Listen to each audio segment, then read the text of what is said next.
அனைவருக்கும் வணக்கம்.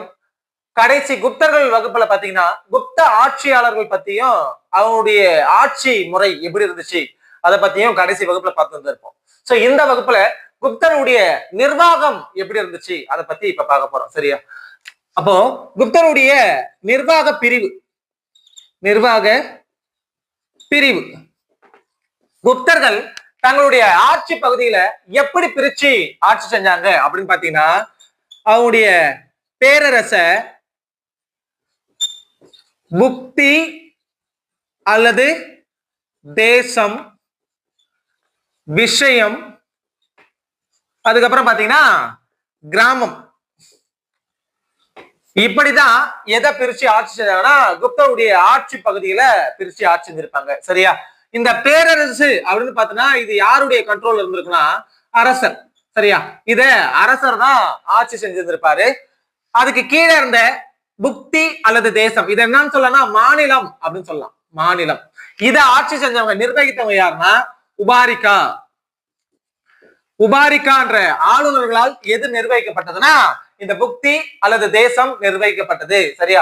இந்த உபாரிக்கர்கள் பெரும்பாலும் யாராதான் இருந்திருப்பாங்கன்னா அரசருடைய வாரிசுகளா தான் இருந்திருப்பாங்க. சரியா?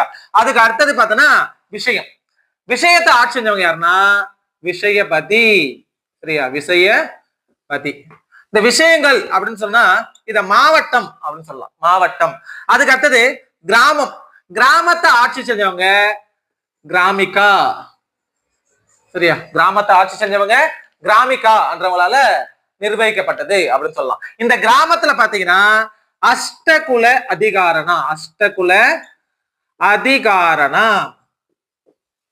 அதிகாரணா என்ற ஒரு 8 பேர் கொண்ட ஒரு குழு இருந்துச்சு. அதுக்கு தலைமை யாருன்னா மகாதாரா. சரியா? கிராமத்துல 8 பேர் கொண்ட ஒரு குழு இருந்துச்சு. அந்த குழுக்கு பேர் என்னன்னா அஷ்டகுல அதிகாரணா. அதனுடைய தலைமை யாருன்னா மகாதாரா. சரியா? இத பத்தி சரியா கிராமத்துல 8 பேர் கொண்ட குழு நிர்வகிச்சது. அதை பத்தி எதுல குறிப்பிடப்பட்டிருக்குன்னா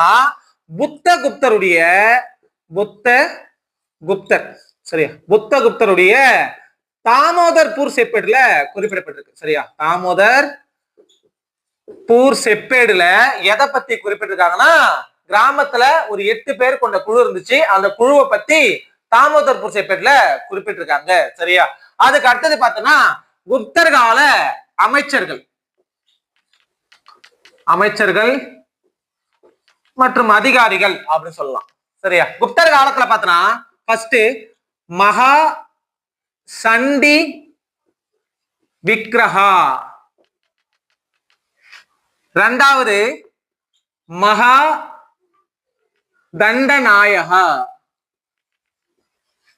மூணாவது மகா அஸ்வபதி, நாலாவது மகா பிரதிஹாரா, அஞ்சாவது கத்திய தபகிதா, ஆறாவது தூதகா. சரியா? இந்த அமைச்சர்கள் அதிகாரிகள் குப்தர் காலத்துல இருந்தாங்க. மகா சண்டி விக்கிரகா, இந்த மகா சண்டி விக்கிரகா அப்படின்னா யாரு அப்படின்னு பாத்தீங்கன்னா போர் மற்றும் அமைதித்துறை அமைச்சர். சரியா? போர் மற்றும் அமைதித்துறை அமைச்சர் தான் யாருன்னா வெளியுறவுத்துறை அமைச்சர் அப்படின்னு சொல்லலாம். சரியா? மகா சண்டி விக்கிரகானா யாரு? வெளியுறவுத்துறை அப்படின்னு சொல்லலாம். மகா தண்டநாயகானா யாருன்னா இராணுவத்துறை. சரியா? இராணுவத்துறை அமைச்சர் அப்படின்னு சொல்லலாம். சரியா? அதுக்கு அடுத்தது மகா அஸ்வம்னா குதிரைப்படை தலைவரா யாருன்னு இருப்பாங்கன்னா மகா அஸ்வபதி. சரியா? எந்த படை? குதிரைப்படை தலைவரா யார் இருந்திருப்பாங்கன்னா மகா அஸ்வபதி இருந்திருப்பாங்க. ஓகேவா? அதுக்கு அடுத்தது மகா பிரதிகாரா அப்படின்னா அரண்மனை கண்காணிப்பாளர். சரியா? மகா பிரதிகாரா அப்படின்னா யாரு? அரண்மனை கண்காணிப்பாளர் அப்படின்னு சொல்லிட்டு சொல்லலாம். அதுக்கு அடுத்தது கத்திய தபகிதா அப்படின்னா யாருன்னா சமையலறை கண்காணிப்பாளர் யாருன்னா கத்திய தபகிதா. அதுக்கு அடுத்தது தூதகானா யாருன்னா ஒற்றர். சரியா? கத்திய தபகிதானா யாரு?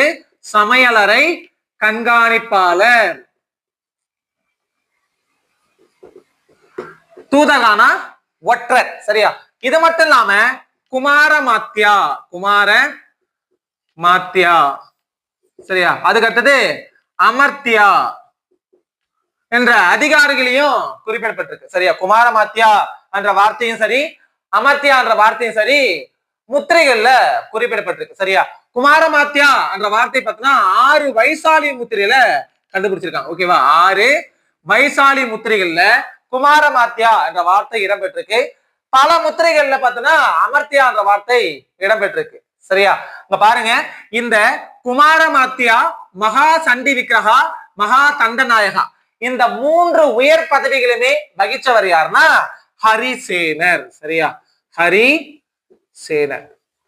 இந்த ஹரிசேனர் மகா சண்டி விக்கிரகா, மகா தண்டநாயகா, குமாரமாத்யா இந்த 3 உயர் பதவியிலுமே வகிச்சிருப்பாரு அப்படின்னு சொல்லிட்டு தெரிய வருது. சரியா?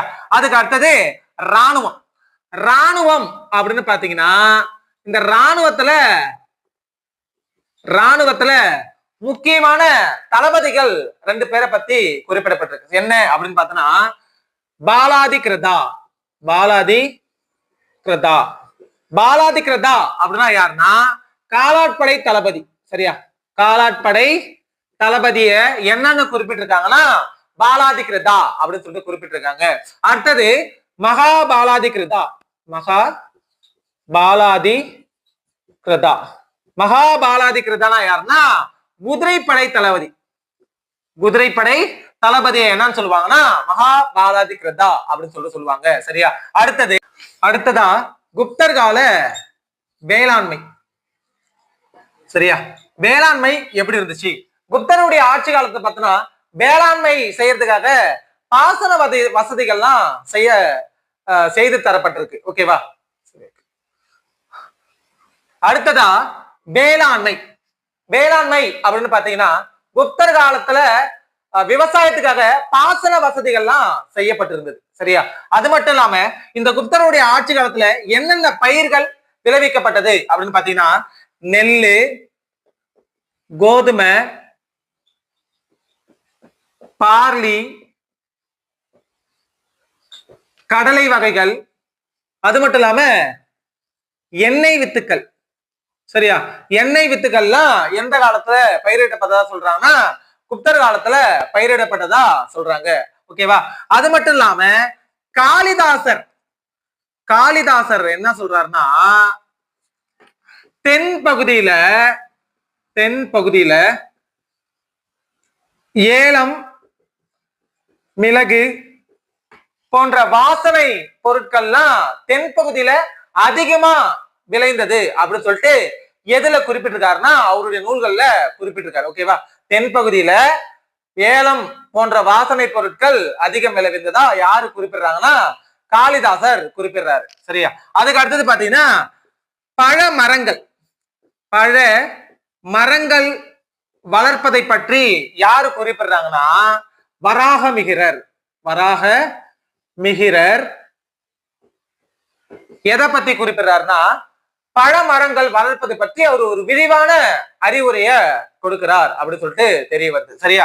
அதுக்கு அடுத்தது பாத்தீங்கன்னா குப்தருடைய ஆட்சி காலத்துல நிலத்தை, சரியா, இந்த நிலத்தை பாத்தீங்கன்னா யாருதான் அந்த நிலத்துடைய ஒரே உரிமையாளர் அப்படின்னு சொல்லிட்டு சொல்றாங்கன்னா நிலத்தின் ஒரே உரிமையாளர் யார் தானா அரசர் தான் அப்படின்னு சொல்லிட்டு சொல்றாங்க. சரியா?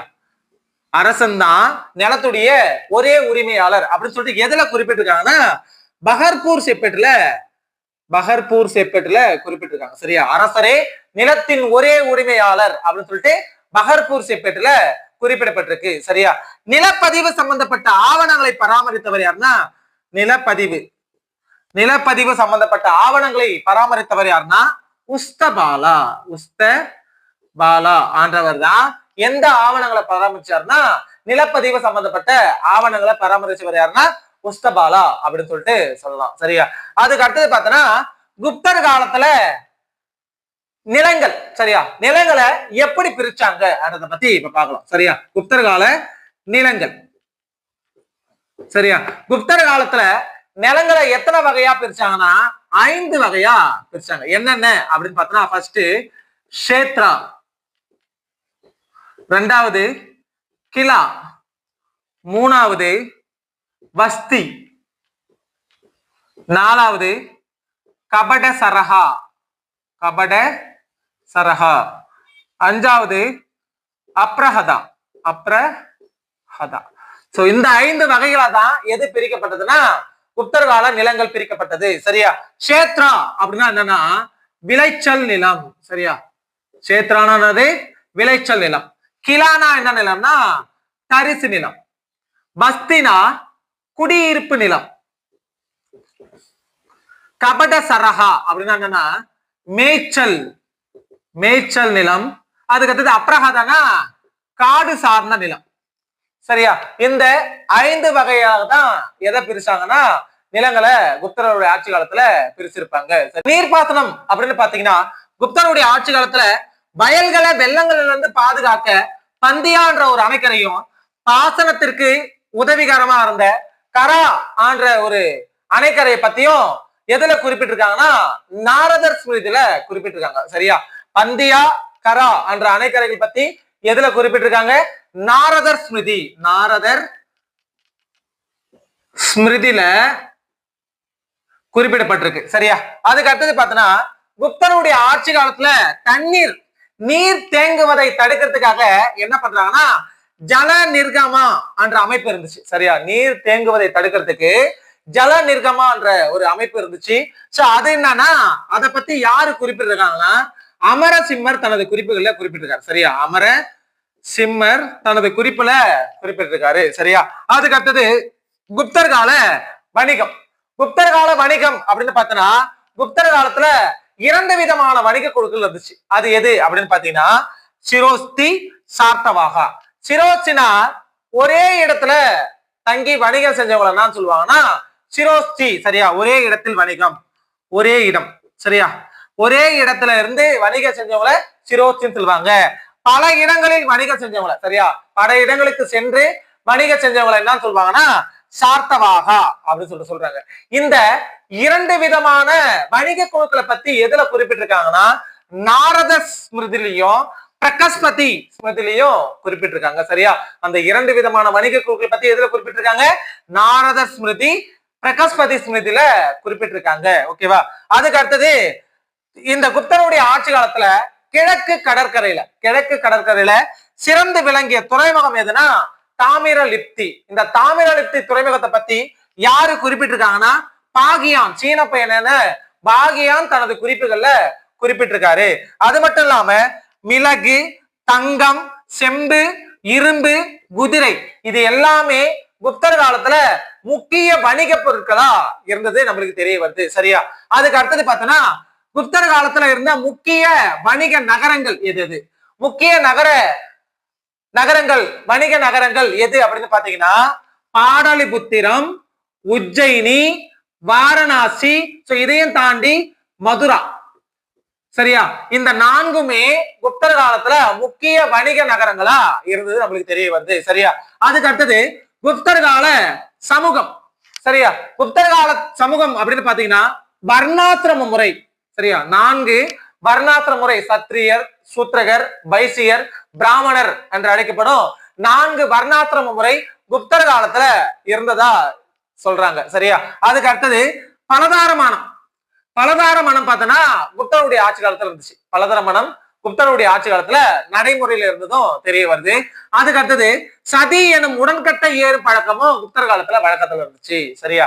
அது மட்டும் இல்லாம அடுத்ததா குப்தர் காலத்துல இருந்த கணிதம் மற்றும் மருத்துவம் அதனுடைய வளர்ச்சியை பத்தி பார்க்கலாம். சரியா? பூஜ்ஜியம் மற்றும் தசம எண்முறை, பூஜ்ஜியம் மற்றும் தசம எண்முறை பாத்தீங்கன்னா குப்தர்கள் நம்மளுக்கு அளித்த கொடையா நம்ம சொல்லலாம். சரியா? பூஜ்ஜியம் எப்போ கண்டுபிடிக்கப்பட்டதா குப்தர்களுடைய ஆட்சி காலத்துல தான் கண்டுபிடிக்கப்பட்டது. தசம எண்முறையும் குப்தர் காலத்துல இருந்துதான் வழக்கத்துல வந்திருக்கும். சரியா? அது மட்டும் இல்லாம ஆரியப்பட்டா. சரியா? ஆரியப்பட்டா ஆண்டவர் பார்த்தனா தன்னுடைய நூலான சூரிய சித்தாந்தத்துல சூரிய கிரகணம், சந்திர கிரகணம், அது எப்படி நிகழ்கிறது அதை பத்தி எதுல குறிப்பிட்டிருக்காருன்னா சூரிய சித்தாந்தம் என்ற நூல்ல ஆரியப்பட்டா குறிப்பிட்டிருக்காரு. அது மட்டும் இல்லாம பூமி தன்னச்சில் தன்னைத்தானே சுத்திக்கின்னு பூமியையும் சுற்றி வருகிறது. சரியா? பூமி தன் அச்சில் தன்னைத்தானே சுற்றி கொண்டு சூரியனையும் சுற்றி வருகிறது என்ற கோட்பாட்டையும் யாரு குறிப்பிட்டிருப்பாங்கன்னா ஆரியப்பட்டா குறிப்பிட்டிருப்பாரு. குப்தர் காலத்துல மருந்துகள் தயாரிக்க உலோகங்களை பயன்படுத்தினாங்க. சரியா, குப்தர் காலத்துல மருந்துகள் தயாரிக்க உலோகங்கள் பயன்படுத்துறாங்க அப்படின்றத பத்தி யாரு குறிப்பிட்டிருக்காங்கன்னா வராகமிகிரர் குறிப்பிட்டிருக்காரு. சரியா, அதுக்கு அடுத்தது நவநீதகம் என்ற குப்தர் கால நூல் பாத்தீங்கன்னா மருந்துகள் தயாரிக்கும் முறையை பத்தி குறிப்பிட்டிருக்கு. சரியா, அந்த நவநீதகம் என்ற நூல்ல மருந்துகள் தயாரிக்கும் முறையை பற்றி எதுல குறிப்பிட்டிருக்காங்கன்னா நவநீதகம் என்ற நூல்ல குறிப்பிட்டிருக்காங்க. சரியா, அதுக்கு அடுத்தது பாலகாப்பியா. பாலகாப்பியான்றவரு என்ன நூல் எழுதியிருக்காருன்னா ஹஸ்தி ஆயுர்வேதா.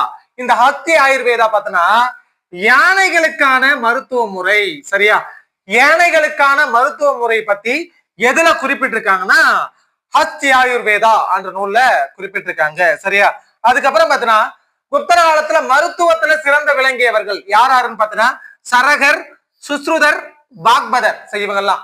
சரகர் நூல் பாத்தீங்கன்னா சரக சம்ஹிதா. சரக சம்ஹிதா என்ற நூல் யாருடைய மருத்துவ நூல்னா சரகருடைய மருத்துவ நூல். சுஸ்ருதர் பாத்தீங்கன்னா அறுவை சிகிச்சை பற்றி யாரு அறுவை சிகிச்சை செய்முறையை பத்தி யாரு குறிப்பிட்டிருக்காங்கன்னா சுஸ்ருதர் குறிப்பிட்டிருக்காரு. சோ இதனாலதான் சுஸ்ருதரை என்னென்ன சொல்லுவாங்கன்னா அறுவை சிகிச்சையின் தந்தை அப்படின்னு சொல்லிட்டு யார சொல்லலாம்னா சுஸ்ருதரை சொல்லலாம். ஓகேவா, அடுத்தது பாக்பதர். பாக்பதர் ஏதுனா நூல் பாத்தீங்கன்னா அஷ்டாங்க சம்ஹிருதம். இந்த அஷ்டாங்க சம்ஹிருதம் மருத்துவத்துறையில இருக்கிற ஒரு 8 நிலை, மருத்துவத்தின் 8 நிலைகளை பத்தி எதுல குறிப்பிட்டிருப்பாங்கன்னா 8 நிலைகள் பத்தி இந்த அஷ்டாங்க சம்ஹிருதம் நூல்ல யாரு குறிப்பிட்டிருக்காங்கன்னா பாக்பதர் குறிப்பிட்டிருக்காரு. ஓகேவா, அதுக்கு அடுத்தது குப்தர் கால கட்டிடக்கலை. குப்தர காலத்துல பாத்தீங்கன்னா கட்டுமான கோவில்களை முதல்ல கட்டினவங்க யாரு அப்படின்னு பாத்தீங்கன்னா குப்தர்கள் தான். கட்டுமான கோவில்கள் சரியா குப்தர் காலத்துல தான் வளர்ச்சி பெற்றது. சரியா, அது அந்த கட்டுமான கோவில்கள் பெரும்பாலும் எந்த பாணியில இருந்துச்சுன்னா திராவிட பாணியில தான் இருந்துச்சு. கட்டுமான கோவில்கள் எந்த பாணியில இருந்துச்சு? திராவிட பாணியில இருந்தது. சரியா, ஓகே. சோ அதுல பாத்தீங்கன்னா குப்தர காலத்தை சார்ந்த நாலந்தாவில் கண்டுபிடிக்கப்பட்ட ஒரு 18 அடி செப்பு சிலை யாருடைய ஆட்சி காலத்தை சார்ந்ததா தெரிய வருதுன்னா குப்தர் காலத்தை சார்ந்ததுன்னு தெரிய வருது. சரியா, அதுக்கு அடுத்தது சுல்தான் காஞ்சில இருக்க கண்டுபிடிக்கப்பட்ட 7.5 அடி புத்தர் சிலை, உலோக சிலை. சுல்தான் கஞ்சில கண்டுபிடிக்கப்பட்ட 7.5 அடி உலோக சிலையும் குப்தர் காலத்தை சார்ந்ததா தெரிய வருது. அது மட்டும் இல்லாம அஜந்தா, எல்லோரா, குவாலியர் பர்க் சரியா, இந்த இடத்துல இருக்கிற ஓவியங்கள் சரியா பெரும்பாலும் அந்த அஜந்தா, எல்லோரா, குவாலியர் பர்க்ல யார் கால ஓவியங்களும் காணப்படுதுன்னா குப்தர் கால ஓவியங்கள் காணப்படுகிறது. சரியா, ஓகே. சோ அதுக்கு அடுத்தது குப்தர் காலத்துடைய மொழி. குப்தர் காலத்துல அலுவலக மொழியா எந்த மொழி இருந்துச்சுன்னா சமஸ்கிருதம். அலுவலக மொழி எது? சமஸ்கிருதம். மக்கள் பேசிய மொழி எதுனா பிராகிருதம். அலுவலக மொழி சமஸ்கிருதம், மக்கள் பேசிய மொழி பிராகிருதம். கல்வெட்டுகள்ல பாத்தீங்கன்னா எந்த மொழி பயன்படுத்தப்பட்டதுன்னா சமஸ்கிருதம் தான் பயன்படுத்தப்பட்டது. சரியா, கல்வெட்டுகள்ல சமஸ்கிருதம் பயன்படுத்தப்பட்டது. சரியா, அது மட்டும் இல்லாம சாஞ்சி கல்வெட்டு. இந்த சாஞ்சி கல்வெட்டுல என்ன குறிப்பிடப்பட்டிருக்குன்னா பஞ்சமாண்டலி என்ற ஒரு குழு நிறுவனம் இருந்ததை பற்றி குப்தர் காலத்துல பஞ்சமாண்டலி என்ற குழு நிறுவனம் இருந்ததை பத்தி எதுல குறிப்பிட்டிருக்காங்கன்னா சாஞ்சி கல்வெட்டுல குறிப்பிட்டிருக்காங்க. இந்த சாஞ்சி கல்வெட்டு யாரு காலத்தை சார்ந்ததுன்னா 2ஆம் சந்திரகுப்தர் காலத்தை சார்ந்தது. சரியா, 2ஆம் சந்திரகுப்தர் காலத்தை சார்ந்ததுதான் எதுனா சாஞ்சி கல்வெட்டு. ஓகேவா, அது குப்தர் கால இலக்கியங்கள். சரியா, ஃபர்ஸ்ட் பாரவி எழுதிய நூல் என்ன அப்படின்னு பார்த்தோன்னா கிருதார்ஜுனியம். இந்த நூல் பாத்தீங்கன்னா அர்ஜுனனுக்கும் சிவனுக்கும் இடையே நடந்த ஒரு வாக்குவாதம், மோதலை பற்றி குறிப்பிடும் நூலா எது கருதப்படுதுன்னா இந்த கிருதார்ஜுனியம் கருதப்படுது. சரியா, 2வது பாணினி எழுதிய நூல் எதுனா அஷ்டத்யாயி. சரியா, அதுக்கு அடுத்தது 3வது பதஞ்சலி எழுதிய நூல் மகாபாஷ்யம். பதஞ்சலி எழுதிய நூல் மகாபாஷ்யம். சரியா? அதுக்கு அடுத்தது நான்காவது பாத்தீங்கன்னா வராகமிகிரர். வராகமிகிரர் வராகமிகிரர் எழுதிய நூல் என்னன்னா பஞ்ச சித்தாந்திகா.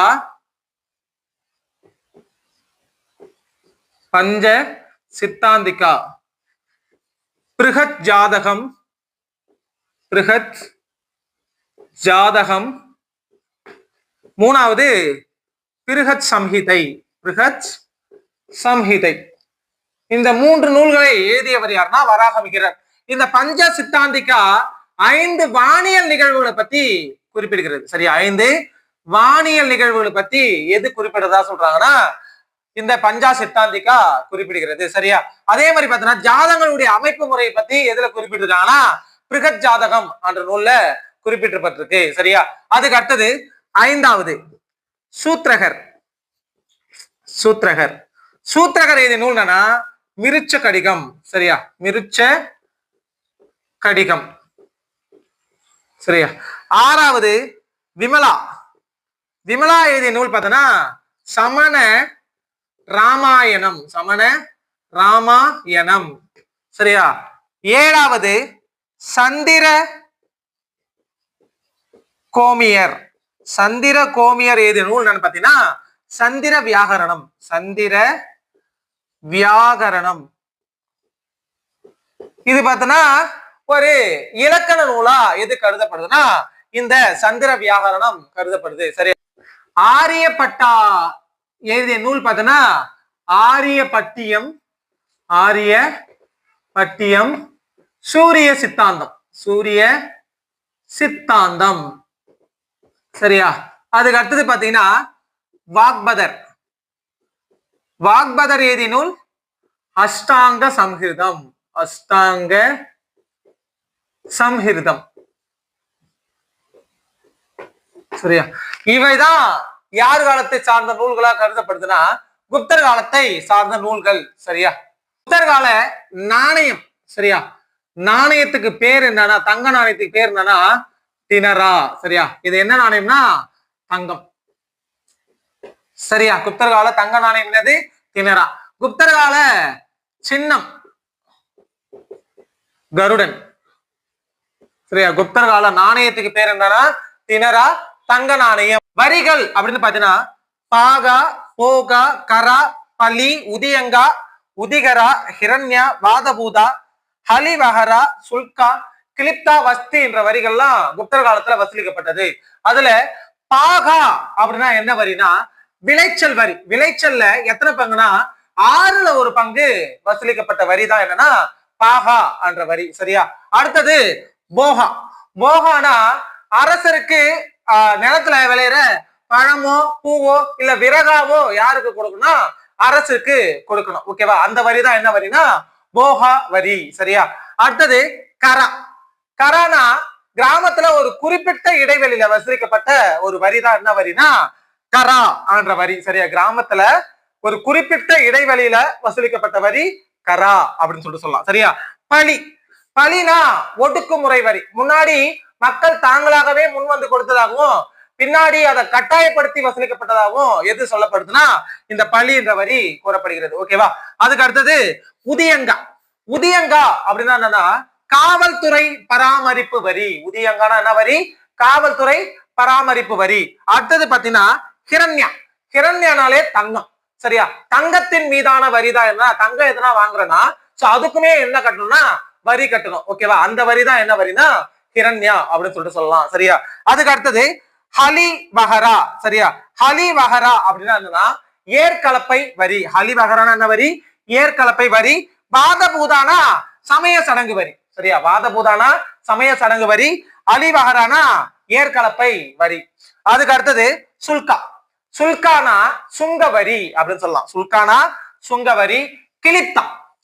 கிளிப்தானா நிலப்பதிவு வரி. நிலத்தை ரிஜிஸ்ட்ரேஷன் பண்ணும்போது வசூலிக்கப்படுற ஒரு வரியா எது கருதப்படுதுன்னா கிளிப்தா. சரியா? அதுக்கு அடுத்தது பஸ்தி. பஸ்தினா கட்டாய உழைப்பு. சரியா? ஊதியமே இல்லாம என்ன பண்ணணும்னா அரசருக்காக உழைக்கணும். சரியா? அந்த வரிக்கு பேர் தான் என்னன்னா வஸ்தி. சரியா?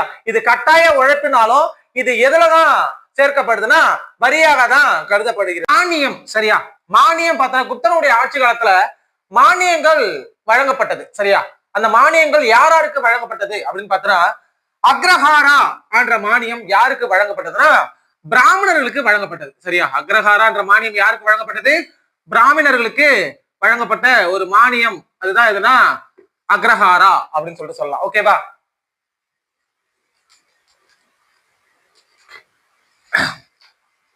ஓகே.